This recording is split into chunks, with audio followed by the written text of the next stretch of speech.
ظہیر نیازی extra کے معزز دوستو السلام علیکم ناظرین، کرکٹ میں کھلاڑیوں کو اتنی زیادہ عزت، شہرت اور پیسہ ملتا ہے کہ ہمیں یہ لگتا ہے کہ کرکٹ کھلاڑیوں کو کسی شے کی کوئی کمی نہیں، مگر یہ بات 100% سچ نہیں ہے، کیونکہ اگر یہ بات 100% سچ ہوتی تو بہت سے کرکٹ کھلاڑی اپنا مذہب تبدیل نہ کرتے۔ تبھی تو آج کرکٹ میں بہت سے مشہور کھلاڑی ایسے ہیں جنہوں نے پیسہ، محبت اور بہت سی دوسری کمیوں کو پورا کرنے کے لیے اپنا مذہب تبدیل کیا۔ تو آئیے جانتے ہیں کہ ایسا کرنے والے کرکٹرز کون کون سے ہیں اور ان میں پاکستانی کون کون سے کھلاڑی شامل ہیں اور کس کھلاڑی نے کس وجہ سے اپنا مذہب تبدیل کیا۔ نمبر 1، اے جی کرپال سنگھ۔ جب کسی کرکٹر کے مذہب بدلنے کی بات ہوگی تو اس میں سب سے پہلا نام اے جی کرپال سنگھ کا ہی آئے گا، کیونکہ بھارت کی طرف سے کھیلنے والے کرپال سنگھ دنیا کے وہ پہلے کرکٹر ہیں جنہوں نے سب سے پہلے اپنا مذہب تبدیل کیا۔ سال 1955 سے 1964 تک بھارت کے لیے کرکٹ کھیلی۔ 6 اگست 1933 کو سکھ خاندان میں پیدا ہونے والے کرپال سنگھ نے سکھ مذہب چھوڑ کر عیسائی مذہب اختیار کر لیا، جس کی وجہ یہ بتائی جاتی ہے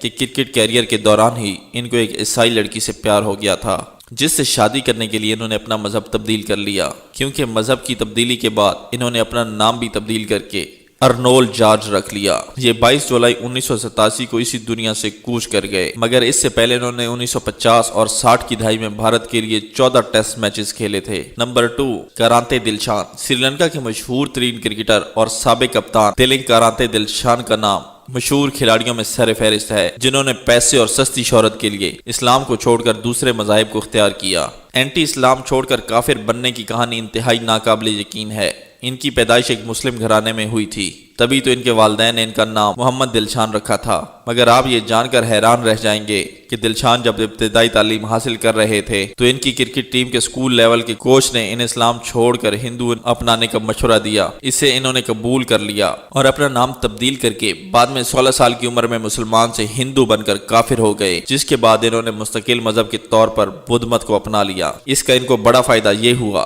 کہ ان کے سکول کوچ نے دلشان کو سری لنکن قومی کرکٹ ٹیم میں انتہائی جلد متعارف کروا دیا۔ دائیں ہاتھ کی جارحانہ اوپنر بلے باز دلشان جب 18 نومبر 1999 میں زمبابوے کے خلاف سری لنکا کے لیے اپنا پہلا انٹرنیشنل میچ کھیلا تو اس وقت ان کی عمر صرف 22 سال تھی۔ صرف 22 دن کے بعد انہوں نے اپنا پہلا ون ڈے میچ 11 دسمبر 1999 کو زمبابوے کے خلاف کھیلا، اور جب T20 کرکٹ کا آغاز ہوا تو 15 جون 2006 میں انگلینڈ کے خلاف انہوں نے پہلا T20 میچ کھیلا۔ یاد رہے، ان کو دنیا کا پہلا ایسا کرکٹر ہونے کا اعزاز حاصل ہے جس نے سب سے پہلے ٹیسٹ، ون ڈے اور T20 سینچری سکور کی تھی۔ پرکاش رانے 1982 کو ڈھاکہ کے ایک ہندو گھرانے میں پیدا ہوئے۔ پرکاش نے بنگلہ دیش کی جانب سے نومبر 2000 میں بھارت کے خلاف پہلا ٹیسٹ میچ کھیلا تھا۔ انٹرنیشنل کرکٹ کھیلنے اور خوب پیسہ کمانے کے باوجود ان کو دلی سکون میسر نہ آیا۔ انہوں نے 2005 کو کرکٹ سسٹم کے دوران اپنے ہندو مذہب تبدیل کر لیا۔ یہ بتاتے ہیں کہ میں نے جب سے کلمہ پڑھ کر اسلام قبول کیا تو میری زندگی میں ہمیشہ ترقی آئی اور مجھے سکون ملا،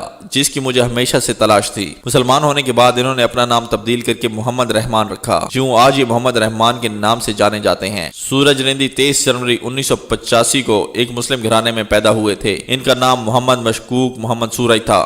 سورج رندی کے نام سے مشہور تھے۔ یہ سری لنکا کے مشہور آل راؤنڈر کرکٹر تھے۔ انہوں نے کرکٹر کے تینوں فارمیٹ میں سری لنکا کی نمائندگی کی تھی، لیکن بعد میں مختلف وجوہات کی وجہ سے انہوں نے اسلام مذہب چھوڑ کر بدھ مت اپنا لیا۔ اس کے بعد انہوں نے سال 2010 میں اپنا نام تبدیل کر کے سورج رندیپ رکھ لیا۔ 38 سالہ سورج رندیپ نے اپنے کیریئر میں سری لنکا کی طرف سے کل 50 میچز کھیلے، جس میں انہوں نے کل 86 وکٹیں حاصل کی۔ نمبر 6، انیل کمبلے۔ انیل کمبلے انڈیا کے ایک مشہور اور شاندار کرکٹر رہے ہیں۔ یہ سچن ٹنڈولکر کے جگری دوست بھی سمجھے جاتے ہیں۔ انہوں نے 1998 میں ایک عیسائی لڑکی سے شادی کی اور ان کی طلاق ہو گئی، لیکن اس کے بعد انہوں نے پھر ایک عیسائی لڑکی سے شادی کی، مگر اس بار انہوں نے شادی کو کامیاب بنانے کے لیے اپنے مذہب بدھ مت کو چھوڑ کر عیسائی مذہب اختیار کر لیا۔ حیرت کی بات تو یہ ہے کہ اس کے بعد بھی یہ کرکٹر کھیلتے ہوئے نظر نہیں آئے۔ 30 جولائی 1999 کو جنوبی افریقہ کے مشہور شہر پورٹ الزبتھ میں پیدا ہوئے۔ انہوں نے 2006 میں کرکٹ کھیلنے کا آغاز کیا اور صرف 3 سال میں اعلیٰ کارکردگی کی وجہ سے ان کو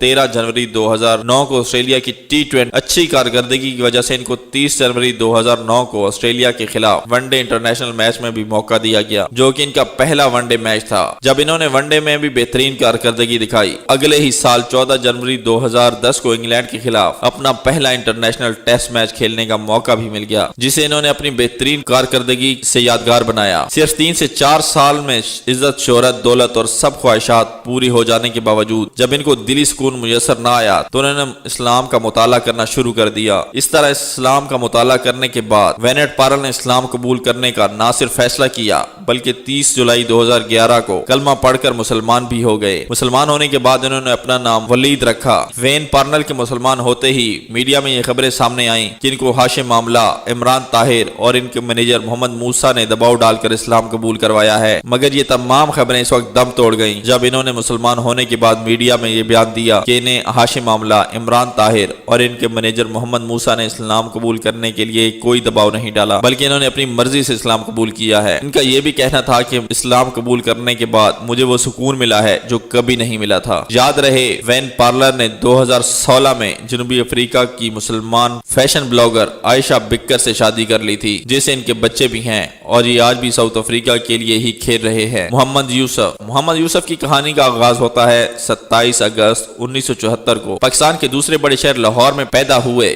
کیونکہ محمد یوسف ایک کرسچین یعنی عیسائی گھرانے سے پیدا ہو کر پلے بڑے تھے۔ اسلام قبول کرنے سے پہلے ان کا نام محمد یوسف یوحنا تھا۔ جب کرکٹ کی بلندیوں پر پہنچے تو ان کو دلی سکون میسر نہ تھا۔ وہ پاکستان کے ایک ٹاپ سٹار تھے اور انہوں نے بغیر کسی دباؤ میں آ کر اسلام قبول کر لیا اور اپنا نام یوسف یوحنا سے تبدیل کر کے محمد یوسف رکھ لیا۔ ناظرین، اگر آپ کو ہماری ویڈیو اچھی لگے تو ہمارے چینل کو سبسکرائب کر دیں اور ساتھ میں بنے بیل آئیکن کو بھی دبا دیں۔ شکریہ۔